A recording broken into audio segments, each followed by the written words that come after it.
بسم الله الرحمن الرحيم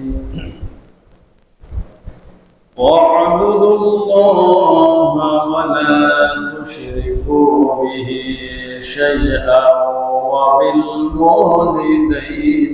إحسانا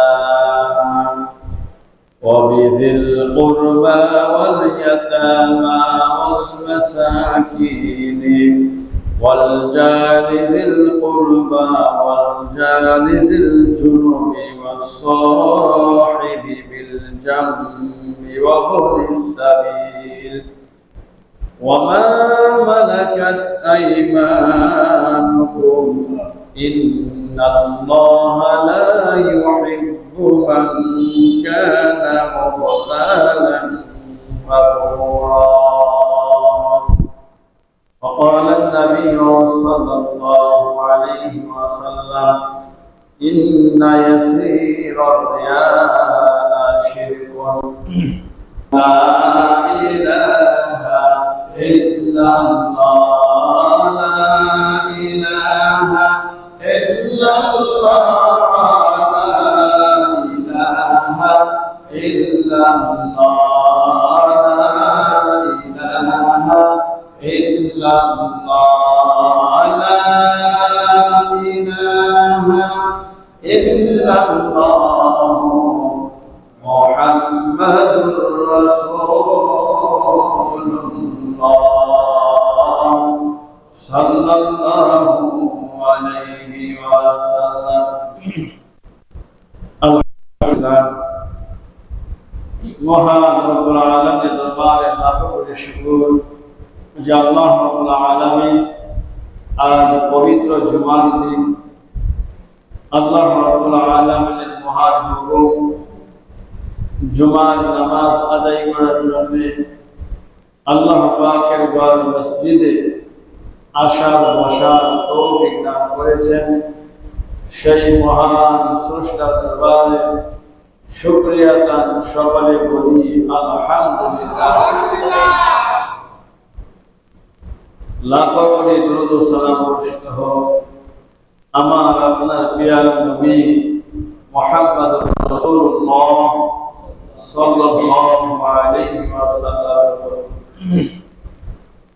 আল্লাহ রাব্বুল আলামিনের মহান গ্রন্থ আল কোরআনুল কারীমের 100 সূরার ভিতরে কোরআনুল কারীমের একটি সূরা যার নাম হচ্ছে সূরাতুন নিসা।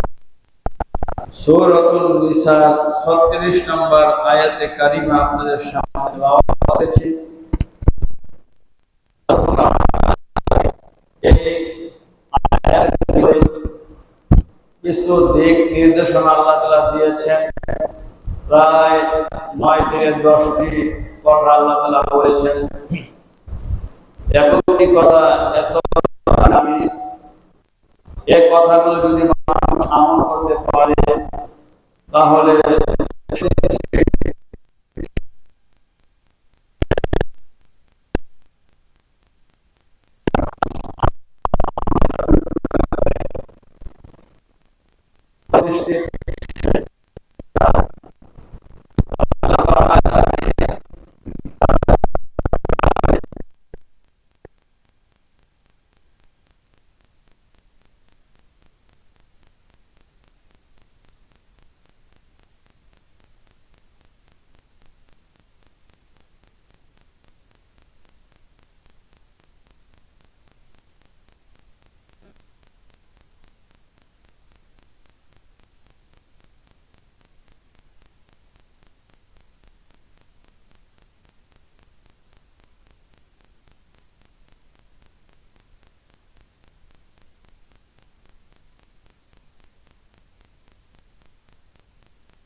কারীম একটা কোরআনুল কারীমের কিতাব পাওয়া যাবে না। অথচ কত নায়কের বই, নায়িকাদের বই, বিভিন্ন উপন্যাসের বই আমরা রাখি। আর এই কোরআনুল কারীম আমার আপনার ধর্মের কিতাব, এইটা তো পড়তে করতে না পারলে অন্তত প্রত্যেকটা মুসলমানের ঘরে থাকার দরকার ছিল। কোরআন শরীফ ওযু করে ধরলেও সওয়াব, পড়লেও সওয়াব, এটার দিকে তাকাইলেও সওয়াব। এটা আল্লাহর কালাম, আল্লাহর কথা, দুনিয়ার কোন মানুষের কথা না। বান্দা বান্দি যতক্ষণ কোরআন তেলাওয়াত করে, আমি যেমন আপনাদের সামনে কথা বলতেছি, যিনি কোরআন তেলাওয়াত করবে ওই ব্যক্তি যেন সরাসরি আল্লাহর সঙ্গে কথা বলে। সুবহানাল্লাহ। দুনিয়াতে কেউ যদি আল্লাহর সাথে কথা বলতে চায়, সরাসরি সে যেন কোরআন তেলাওয়াত করে। কারণ কোরআনের কথাগুলো কার কথা? বান্দা যখন তেলাওয়াত করে আল্লাহ তার জবাব দেয়। তাহলে যিনি আমাদেরকে সৃষ্টি করেছেন সেই মহান আল্লাহর সাথে কথা বলতে গেলে আল্লাহর কালাম লাগবে কি লাগবে না? এই জন্য সমস্ত ইবাদত করতে গেলে আপনাকে আগে কোরআন শিখতে হবে, কোরআন জানতে হবে। এই যে আজকে নামাজ পড়তে আসলেন, নামাজ আপনার সহিভাবে হবে তখন যখন আপনার কোরআন তেলাওয়াত সহি হবে। পৃথিবীর সমস্ত শিক্ষা বিদ্যা আপনি অর্জন করেছেন, সূরা কারাত আপনার শুদ্ধ নাই, দেখা যায় আপনি যতই নামাজ পড়েন আপনার নামাজই হবে না। কি হবে না? এই যে একটা কথা, নামাজ ভঙ্গের 19টা কারণ আমরা শুনছি, তাই না? এই যে 19টা কারণ যে আমরা শুনলাম, 1 নাম্বার কারণ কি বলতে পারেন কেউ? 1 নাম্বার কারণ কি? নামাজে অশুদ্ধ। আমরা জানিই না, এতগুলো মানুষের মধ্যে আমরা একজনে খালি বলছি, আমরা জানি না নামাজ অশুদ্ধ হয় কিভাবে। এই জিনিস আমরা অনেকে জানি না। অথচ নামাজ পড়তেছো, তোমার নামাজ কেউ তারিফ করলে তোমার নামাজ ডিস্টার্ব হয়, সমালোচনা করা হুজুরদের নামে। তোমার যে 30 বছরের নামাজ পড়তে পারো, নামাজ হয় না, তোমার আবার শুদ্ধ আর অশুদ্ধ কি? তুমি যে নামাজ পড়তেছো কোরআন হাদিসের ভাষায়, তোমার নামাজই হয় না, তুমি শুদ্ধ কোরআন তেলাওয়াত জানো না। তাহলে একজন মানুষ কি কিতাব পড়লে, তালিম করলে সমালোচনা করো, কিতাব পড়ছে নামাজে ডিস্টার্ব হয়েছে, তোমার তো নামাজই হয় না, তোমার আবার ডিস্টার্ব আর মিস্টার বলে। যে নামাজ হয় শুদ্ধভাবে এই লোকটা বলতে পারে যে আমার সমস্যা হয়েছে কথা বলার কারণে। তোমার তো নামাজ হয় না, কারণ তোমার কোরআন তেলাওয়াত সহি নাই, দোয়া কালাম নাই, কিছুই নাই। তাহলে আপনাদের দোষগুলো আপনারা দেখেন না, আপনারা খোঁজেন কারণ দোষ হুজুরদের দোষ। অথচ যাচাই করে দেখেন আলেমদের দোষ যারা খুঁজে বেড়ায়, দোষ ধরে, সমালোচনা করে, নিঃসন্দেহে তারা কোন সুপুত্র সন্তান না, কোন ভালো মায়ের সন্তান না। এই কথাটা আমার না, কোরআনের কথা। আলেমগণ হচ্ছেন নবীদের ওয়ারিস, তাদের কাছে কোরআন হাদিসের জ্ঞান, তারা বালেগ হওয়ার আগের থেকে তারা নামাজ কালাম ইবাদত বন্দেগী করে।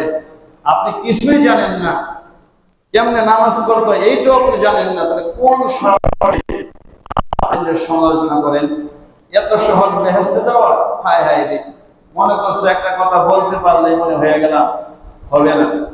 দেখেন আল্লাহ কি বলছেন।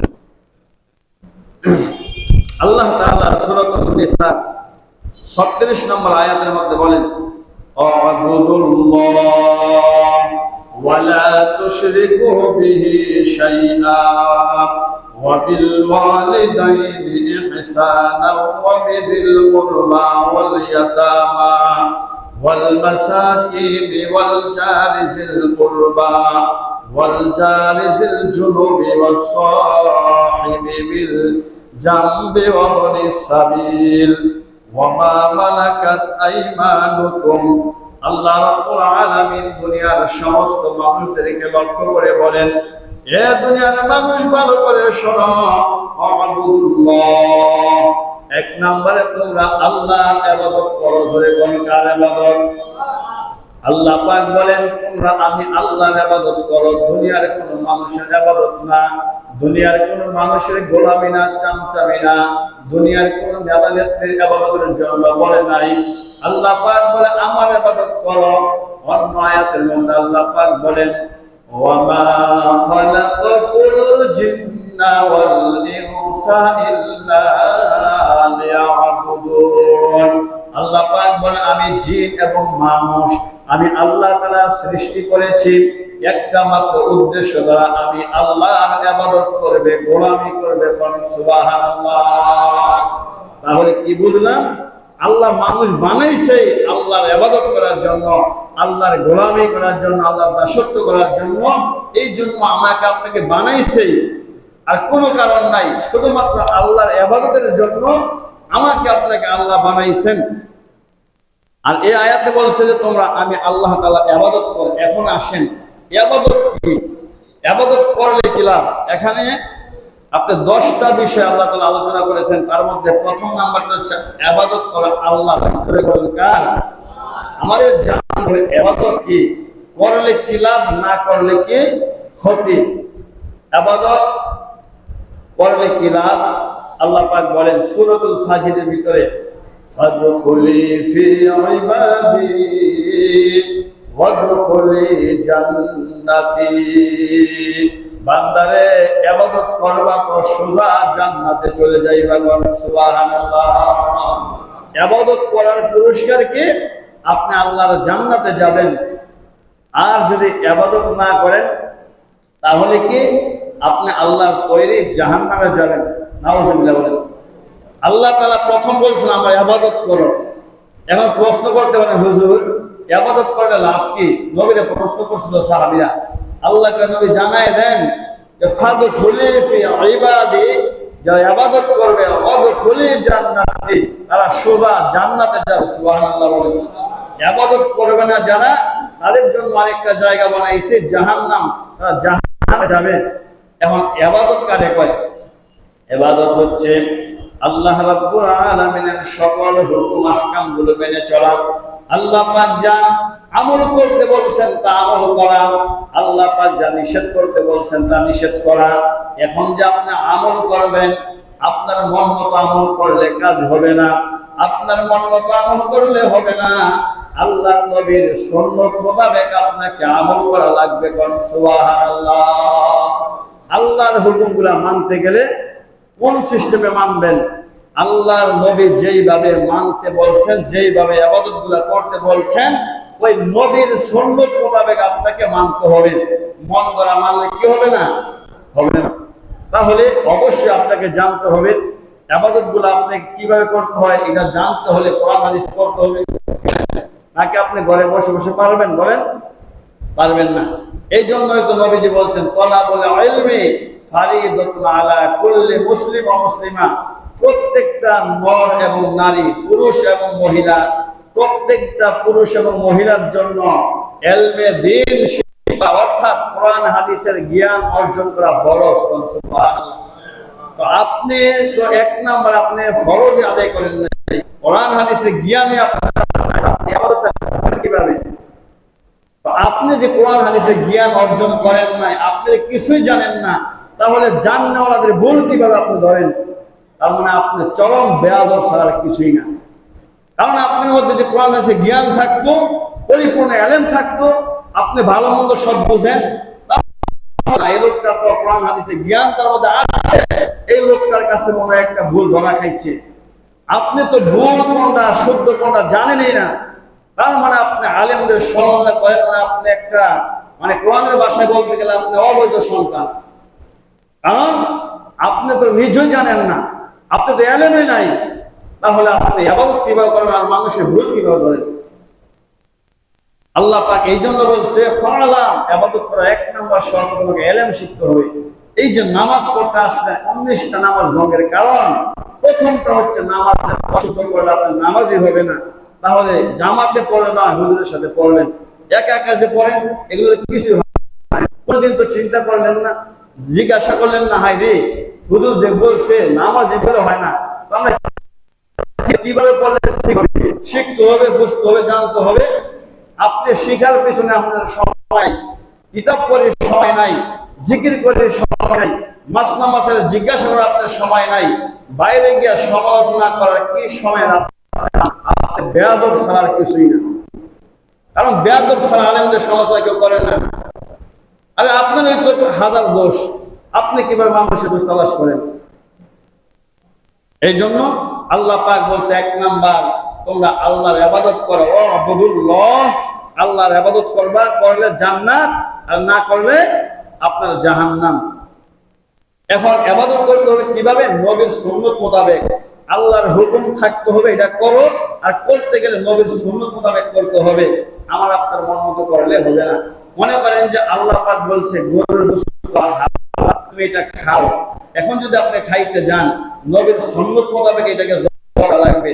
বিসমিল্লাহ আল্লাহু আকবার বইলা জবাই করা, এটা নবীর সুন্নাত, নবীর তরিকা। এখন যদি আপনি বলেন আল্লাহ তো খাইতে কইছে, হিন্দুদের মতো খালি একটা বলি এক খুব দাও হইব, খাওয়া হইব? কারণ আল্লাহর হুকুম আছে কিন্তু নবীর সুন্নাত তরিকা নাই। আবার দেখা যায় নবীর সুন্নাত ব্যবহার করছেন, আল্লাহর হুকুম নাই, তাও ইবাদত হবে না। যেমন কুকুর খাওয়া আল্লাহর নিষেধ, শুকুর খাওয়া আল্লাহর নিষেধ। এখন যদি মনে করেন বিসমিল্লাহ আল্লাহু আকবার কইয়া শুকর জবাই করছেন, নবীর সুন্নাত লাগাইছেন কিন্তু আল্লাহর হুকুম নাই, এটা খাওয়া কি ইবাদত হইব বলেন? ইবাদত করতে গেলে আল্লাহ যে বলছে ইবাদত করো, বানাইছে এই জন্য। ইবাদত করতে হবে কিভাবে? আল্লাহর নবীর সুন্নাত মোতাবেক করতে হবে। আল্লাহর নবী কিভাবে করছেন, কোন নিয়মে করছেন, ওই নিয়মে যদি আপনি করেন তাহলে ইবাদত হবে, আর না হয় ইবাদত হবে না। আল্লাহ পাক বলেন তোমরা ইবাদত করো। 2 নাম্বার বলছে ওয়ালা তুশরিকু বিহি শাইআ। আর 2 নাম্বার কথা আল্লাহ বলেছেন সূরা 34 নম্বর আয়াতের ভিতরে, আল্লাহর সঙ্গে তোমরা কাউকে শরীক করো না। কারণ আল্লাহর সঙ্গে শরীক করলে শিরক হয়ে যায়, আর শিরক হচ্ছে সবচেয়ে মারাত্মক গুনাহ, সবচেয়ে বড় গুনাহ। আল্লাহ পাক কোরআনুল কারীমের মধ্যে লোকমান হাকিম নামে ব্যক্তি ছিল, এই ব্যক্তি তার সন্তানকে নসিহত করছেন, উপদেশ দিয়ে গেছেন, দায়িত্ব আল্লাহর সঙ্গে তুমি শরীক করো না, শিরক করো না। শিরক হচ্ছে সবচেয়ে বড় জুলুম।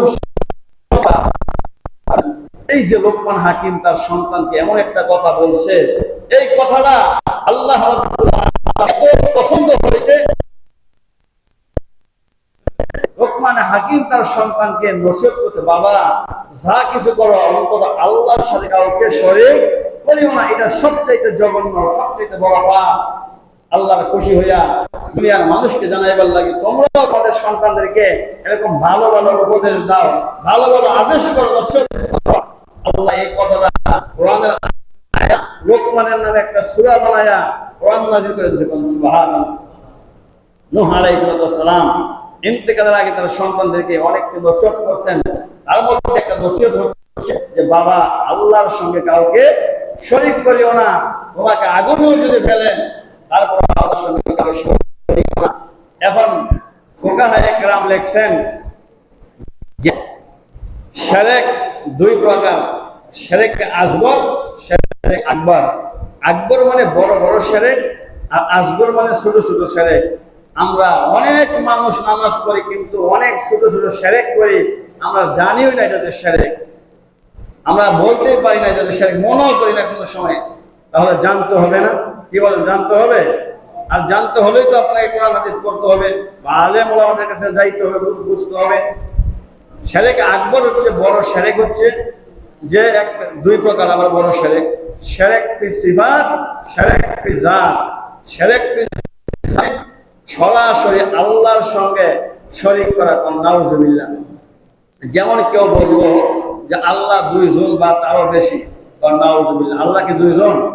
ইলাহ কয়জন? আল্লাহ পাক বলেন নবী আপনি শোনায় দেন, কুল হুয়াল্লাহু আহাদ, হে নবী আপনি বলে দিন আমি আল্লাহ এক, অদ্বিতীয়, আল্লাহর কোনো শরীক নাই। আল্লাহুস সামাদ, তিনি লাম ইয়ালিদ ওয়া লাম ইউলাদ, তিনি কাউকে জন্ম দেন নাই, কারো কাছ থেকে তিনি জন্ম গ্রহণ করেন নাই। লাম ইয়াকুল লাহু কুফুয়ান আহাদ, আল্লাহ কোরআনে বলছেন যে আমি জন্ম দেই নাই, জন্ম হই নাই, আমার সমকক্ষ কেউ নাই, আমার কারো কাছে কোনো প্রয়োজনও নাই। আল্লাহ পাক একক এক, আল্লাহর কোনো শরীক নাই। এই আল্লাহর সঙ্গে সরাসরি কেউ যুক্ত করে আল্লাহ সত্তার সঙ্গে, যে আল্লাহ 3 জন বা 3300 খোদা, আল্লাহ পাক কোরআনে অন্য জায়গায় বলেন লাউ কানা ফীহিমা আলিহাতুন ইল্লাল্লাহু লাফাসাদাতা। এ দুনিয়ার মানুষ, তোমরা যারা ইলাহ ছাড়া আরো ইলাহ আছে, তোমরা শুনে রাখো, আল্লাহ ছাড়া দ্বিতীয় কোনো ইলাহ নাই। আল্লাহ ছাড়া যদি অন্য কোনো ইলাহ থাকতো, তাহলে আসমান আর জমিন ঠিক থাকতো না, আসমান জমিন ভেঙে চূর্ণ বিচূর্ণ হয়ে যেত।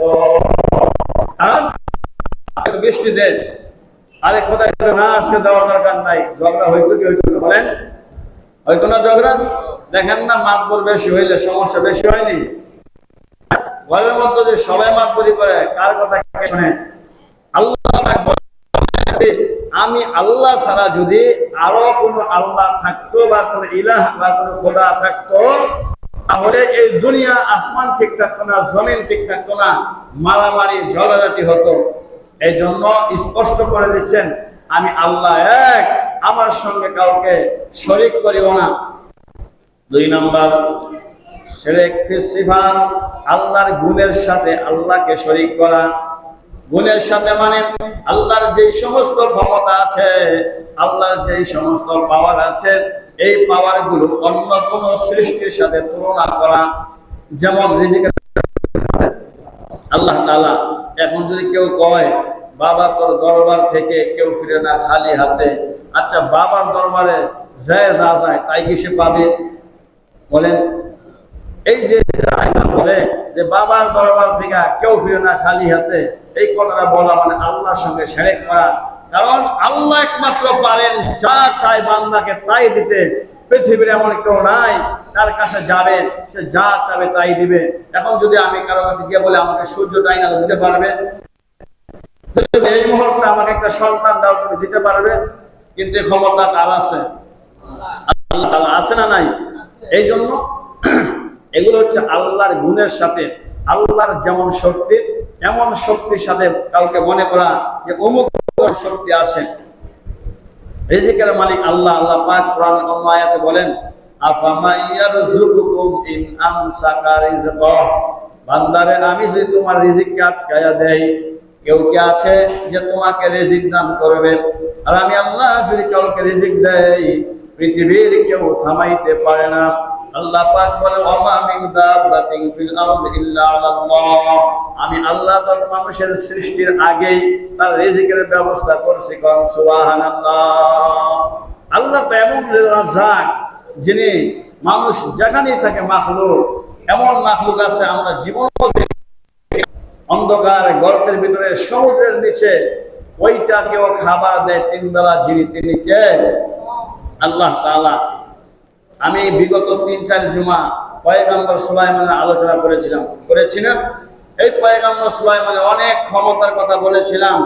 ওনার বাসা, ওনার পিপিলিকার বাসা পর্যন্ত বুঝতে বলেছিলাম নাকি? হযরত সুলাইমান আলাইহিস সালাম একবার নদীর কিনারায় বসা, এমনিতে লক্ষ্য করে দেখেন একটা পিপিলিকা তার মুখের মধ্যে একটা গমের দানা নিয়ে পিপিলিকা দৌড়াইয়া নদীর কিনারায় যাচ্ছে। আল্লাহর পয়গম্বর খেয়াল করছেন, নদীর কিনারায় যাওয়ার সঙ্গে সঙ্গে সমুদ্র থেকে লাফ দিয়ে একটা ব্যাঙ ওই পিপিলিকার সামনে এসে বসে গেল। বসে যাওয়ার পরে ব্যাঙ হা করতে দেরি, আর পিপিলিকা এক লাফ দিয়ে গমের দানা সহ ব্যাঙের মুখের ভিতরে বসে যায়। কোন সুবহানাল্লাহ। ব্যাঙ মুখটা বন্ধ করে লাফ দিয়ে সমুদ্রের মধ্যে পড়ে যায়। আল্লাহর পয়গম্বর হযরত সুলাইমান আলাইহিস সালাম মনে মনে ভাবতেছেন, পিপিলিকা সহ ওই গমের দানাটা মনে হয় ব্যাঙে খেয়ে ফেলছে।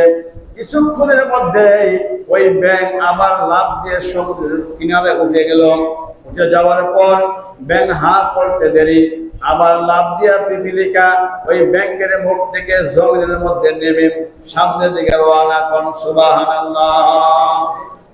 আল্লাহর পয়গম্বর তো পিপিলিকার ভাষা বুঝতেন। পিপিলিকাকে ডাক দিলেন, হে পিপিলিকা, তুমি কোথায় গিয়েছিলে? ব্যাঙের মুখেই বা কেন ঢুকছো? আর ঢুকার সময় তোমার মুখে একটা গমের দানা ছিল, বের হওয়ার সময় দানাটা দেখি নাই, এটা কি হয়েছে?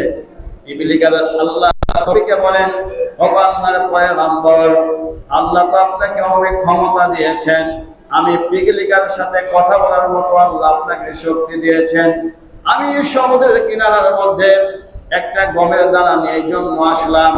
সমুদ্রের গভীর তলদেশে একটা পাথরের মতো আল্লাহর একটা মাখলুকাত বসা, যার দুইটা চক্ষু অন্ধ, সেই চোখে দেখে না, কিন্তু আল্লাহ তো তারে বানাইছে। আল্লাহ তো তার রিজিকের মালিক। আল্লাহ রাব্বুল আলামিন আমাকে দায়িত্ব দিয়েছেন 3 বেলা 3টা গম সংগ্রহ করে নদীর কিনারার জন্য, আর আমাকে সমুদ্রের তলদেশে নেওয়ার জন্য আল্লাহ পাক একটা ব্যাংকে দায়িত্ব দিয়েছেন। ব্যাংক যখন লাফ দিয়ে সমুদ্রের কিনারায় আসে, আমি পিপিলিকা গমের দানা সহ ওই ব্যাংকের মুখের মধ্যে ঢুকিয়া যাই। ব্যাংক সমুদ্রের তলদেশে যায়। ওখানে যাওয়ার পরে ওই আল্লাহর অঙ্গ মাখলুককে গমটা খাওয়ায়া আবার আমি এখানে চলে আসি। এইটা আল্লাহ দায়িত্ব দিয়েছে। কোন সুবহানাল্লাহ। তাহলে দেখেন, যিনি রাজ্জাক, সমস্ত মাখলুকের রিজিকের দায়িত্ব যার হাতে, সমুদ্রের তলে অন্ধ একটা মাখলুকাত, সেখানে আল্লাহ তাআলা জমিনের একটা পিপিলিকার মাধ্যমে আর ব্যাংকের মাধ্যমে তার রিজিকের ফয়সালা করছে। সুবহানাল্লাহ। এই জন্য বলা যাবে না বাবা তোর দরবারে যা আসে তাই পাওয়া যায়, অমুকের কাছে গেলে যা আছে তা পাওয়া যায়। আল্লাহর গুণের সাথে কাউকে শরীক করা যাবে না। আল্লাহর যে শক্তি, এই শক্তি অন্য কারো আছে এরকম বলা যাবে না। যে কোনো দরবারে গেলে যে সন্তান হয়, আজকে দেখলাম মোবাইলের মধ্যে কোথায় যেন একটা কলিকাতা না বাংলাদেশে দেখাইলো, বিশাল এক বট গাছ, ওখানে গিয়ে সমানে মারতেছে। জিজ্ঞাসা করে এই গাছের কাছে সন্তান চাইলে নাউজুবিল্লাহ বলেন, কোন মানুষকে সন্তান দিতে পারে বলেন? কোন পীর সাহেব সন্তান দিতে পারে? এই বিশ্বাস যদি কারো ভিতরে থাকে, ওই ব্যক্তি যেন আল্লাহর সঙ্গে শিরক করলো, নাউজুবিল্লাহ, তার নামাজ রোজা হজ জাকাত সব বরবাদ, সে জাহান্নামে যাবে। এই জন্য বলছে শিরক ফি সিফাত, আল্লাহর শক্তির সাথে গুণের সাথে শরীক করা। আল্লাহর যে ক্ষমতা, আল্লাহ যা সবকিছু দেখেন এক জায়গায় বসে, অমুক সব দেখেন, আল্লাহ সবকিছু জানেন, অমুক ব্যক্তি এখানে বসে সবকিছু জানেন। তাহলে স্রষ্টার সৃষ্টির মধ্যে পার্থক্য হলো কি বলেন? সন্তান দেওয়ার মালিককে আল্লাহ তাআলা, কোনো পীর সাহেব না, কোনো কবর না, কোনো দরগা না, কোনো কবিরাজ না, কোনো বিজ্ঞান না। সন্তান দেওয়া বা না দেওয়ার মালিক একজন, জুড়ে বলেন তিনি কে? এই পৃথিবীর মধ্যে সবচাইতে শক্তিশালী একজন মানুষ ছিলেন, যার ক্ষমতা সবচাইতে বেশি, আল্লাহর পরে যার সম্মান, যার স্থান, তিনি কে বলেন তো? আমার আপনার নবী মুহাম্মদুর রাসূলুল্লাহ সাল্লাল্লাহু আলাইহি ওয়াসাল্লাম। তিনি সর্বশেষ বিবাহ করেছেন আম্মাজান হযরত আয়েশা সিদ্দিকা রাদিয়াল্লাহু তাআলা আনহা, যাকে কুমারী অবস্থায় নবীজি পেয়েছেন। আগে যত বিবাহ করেছেন, বিবাহিত করেছেন, কারো 2 বিয়া 3 বিয়া হয়েছে, কারো 1 বিয়া হয়েছে, কিন্তু সর্বশেষ নবীজি হযরত আবু বকর সিদ্দিক রাদিয়াল্লাহু তাআলা আনহুর মেয়ে আয়েশা রাদিয়াল্লাহু তাআলা আনহাকে অল্প বয়সে কুমারী অবস্থায় আল্লাহর হুকুমে বিবাহ করেছেন। সুবহানাল্লাহ। আম্মাজান আয়েশা রাদিয়াল্লাহু তাআলা আনহার বান্ধবীরা তার ঘরে যখন আসতো, আসার সময় অনেকে বাচ্চা নিয়ে আসতো, আর বাচ্চারা যখন আম্মা আম্মাকে ডাকতেন, একদিন আয়েশা রাদিয়াল্লাহু তাআলা আনহা দু জাহানের বাদশা মুহাম্মদুর রাসূলুল্লাহ নবীকে লক্ষ্য করে বলেন, ইয়া রাসূলুল্লাহ, ইয়া হাবিবাল্লাহ, নবীজি গো, আপনার কাছে আমি খাবারও চাই না, টাকাও চাই না, পয়সাও চাই না। নবীজি, আমার বান্ধবীরা তারা সন্তান নিয়ে আসে, তাদের সন্তান মা মা বলে ডাকে। ইয়া রাসূলুল্লাহ, আমি আয়েশাও মা ডাক শুনতে চাই, আমি আয়েশাও মা ডাক শুনতে চাই। নবীজি গো, আমি যাতে মা হতে পারি, আপনি সেই ব্যবস্থা করেন। সুবহানাল্লাহ। আল্লাহর নবীজি আয়েশার কথা শুনে আয়েশাও কান্দে, আল্লাহর হাবিব চোখের পানি ছেড়ে ছেড়ে কান্দে, আর বলে, আল্লাহ গো, এখন তো আমার বয়স নাই, কি করে আয়েশার আমি সান্ত্বনা দিব? আল্লাহর নবী কান্দে, আয়েশা কান্দে। আল্লাহ পাক আরশে আজিমে বসে জিবরাইলকে ডাক ডেকে, জিবরাইল, আমার বন্ধু কেন কান্দে? মনের কি আশা, কি বাসনা, একটু জেনে আসো। জিবরাইল এসে কয়, ইয়া রাসূলুল্লাহ, ইয়া হাবিবাল্লাহ, আপনি কারণ কি? কেন আপনি কন্দন করতেছেন? কেন আপনি কান্দেন? আল্লাহর হাবিব বলেন, জিবরাইল, আমার আয়েশা আমার কাছে একটা আবদার করেছে, আমার আয়েশা মা ডাক শুনতে চায়, কিন্তু কি করে সম্ভব, আমার তো এখন বয়সও নাই, আমি আয়েশাকে কি করে সান্ত্বনা দেব, কি করে বুঝ দেব? জিবরাইল আল্লাহর কাছে গিয়ে বললেন, আল্লাহ পাক রব্বুল আলামিন কোরআনের আয়াত নাযিল করে দিলেন নবীজির উপরে, আয়াত নাযিল করে জানায়া দিলেন, ইয়াহাবু লিমান ইয়াশাউ ইনাসাহু ওয়া ইয়াহাবু লিমান ইয়াশাউ যুকুর। আল্লাহ নবীজি বুঝতে পারলেন, আল্লাহ পাক বললেন, নবীজি আমি কাউকে সন্তান দেই বা না দেই এইটা আমার দায়িত্ব। আমি আল্লাহ ইচ্ছে করলে কাউকে ছেলে দেই, কাউকে ইচ্ছা করলে আমি পুত্র দেই, কন্যা দেই, আবার কাউকে ইচ্ছা করলে দুটোটাই দেই। আমি আল্লাহ যদি ইচ্ছে না করে কাউকে কোনো সন্তান দেই না। এই সব কিছুর দায়িত্ব একমাত্র আমি আল্লাহর। জোরে বল সুবহানাল্লাহ। আল্লাহ নবীজি বুঝতে পারছেন যে আল্লাহ কি বলতেছেন, যে ইচ্ছে করলে আপনি সন্তান দিতে পারবেন না, ইচ্ছে করলে কারোর কাছে দিতে পারবেন না। আমি আল্লাহ যাকে চাই আমি আল্লাহ তাকে সন্তান দান করি, না চাই আমার কিছুই দেই না। যাকে মন চায় দুটোটা দেই, যাকে মন চায় আবার একটা দেই। এই সব দায়িত্ব কার? সব ক্ষমতা মানে আল্লাহ। আল্লাহ নবী আয়েশাকে বলতে পারেন নাই, আয়েশা আমার ক্ষমতা এত পাওয়ার যে অবশ্যই তুমি মা হইবা, অবশ্যই সব কিছু। কারণ আল্লাহ নবী তো জানে যে সব ক্ষমতার মালিক একজন, তিনি কে? কাফের নবীকে জিজ্ঞাসা করলো, হে মুহাম্মদ তুমি তো এত কিছু জানো, এত কিছু বুঝো, ইয়াসআলুনাকা আনিস সাআ, হে মুহাম্মদ তুমি বলো কিয়ামত কবে হবে? আল্লাহর হাবিবকে আল্লাহ জানায় দেন, নবী গো আপনি বলে দেন, কুল ইন্নামাল ইলমু ইনদাল্লাহ ওয়া ইন্নামা আনা নাযীরুম মুবিন। এই ইলম কিয়ামত কবে হবে একমাত্র জ্ঞান, একমাত্র ক্ষমতা জানে আল্লাহ। জোরে কোন সুবহানাল্লাহ। ও নবী আপনি আরো জানায় দেন, ওয়া ইন্নামা আনা নাযীরুম মুবিন, আমি একজন স্পষ্ট ভীতি প্রদর্শনকারী। কোন সুবহানাল্লাহ। আল্লাহ কয়, নবীজি কাফেরদেরকে বলেন আপনি কিয়ামত কবে হবে এই জ্ঞান একমাত্র একজন জানে, তিনি কে? আল্লাহ তাআলা। নবীজিকে আল্লাহ জানাইছেন কিয়ামতের আগে কি কি ঘটবে না ঘটবে, বিভিন্ন কথা জানাইছেন। কিয়ামত কোন দিন হবে এই খবর একজন জানে, তিনি কে বলেন? আল্লাহ তাআলা। আমার আপনার নবীজি আল্লাহর পরে সবচাইতে বড় জ্ঞান নবীকে আল্লাহ দান করছেন, অনেক জ্ঞান দান করছেন। তাই বুঝিয়া কি নবীজিকে এলমে গায়ব বলা যাবে? বলেন, এলমে গায়ব মানে একমাত্র আল্লাহ তাআলা নবীকে গায়েবের সংবাদ দিয়েছেন জিবরাইলের মাধ্যমে। নবী আল্লাহ কোরআনে বলছেন, ওয়ামা ইয়ানতিকু আনিল হাওয়া ইন হুয়া ইল্লা ওয়াহয়ুন ইউহা, আমি কিছু জানতাম না, আল্লাহ আমাকে জানাইছেন, যেই মাধ্যমে জানাইছেন এইটার নাম হচ্ছে ওহী। জোরে বলেন কি? ওহী। অনেক ঘটনা আল্লাহ নবীকে জানাইছেন। তাই বুঝিয়া আল্লাহ যা জানে নবীও তা জানে, এইটা বললে আল্লাহ নবীর মধ্যে পার্থক্য রইল কি? বলেন, আল্লাহর ক্ষমতার সঙ্গে কাউকে মিলানো যাবে না। এইটাও বলা যাবে নবী কিছু জানে না, আর নবী অনেক কিছু জানে। জানাইছেন কে? ঢাকা শহরে মনে করেন যে স্কুলে আগুন লাগছে, বিমান দইসা গেছে, আমি এখানে বৈশা মোবাইলে দেখলাম, দেখে মসজিদে আপনাদেরকে জানাইলাম। এখন কি আমি বলতে পারবো আরে আমি তো গায়েব জানি রে, আমি এনে বৈশা তো আপনারা জানাইছি, আমি ঢাকায় গেছি? বলেন, কেউ বলা যাইব? কারণ ঘটনা ঘটাইছেন যিনি, তিনি কে? আল্লাহ তাআলা। একজনে উঠাইছে, মোবাইলে উঠাইয়া সার্চে পরে আমি দেখছি। আল্লাহ পাক হচ্ছে আলিমুল গায়ব। সূরা হাশরের মধ্যে আছে, পড়েন না? হজরের সময় অর্থ তো জানেন না। আলিমুল গায়বি ওয়াশ শাহাদাতি হুয়ার রহমানুর রহিম। আলিমুল গায়ব একমাত্র তিনি, যিনি রহমান এবং রহিম। সুবহানাল্লাহ। যাই হোক, বুঝাইতে গেলে বহুত দৃষ্টান্ত, বহুত ব্যাখ্যা আছে। আল্লাহ তাআলা সূরা নিসার 36 নম্বর আয়াতে 10টা উপদেশ দিয়েছেন।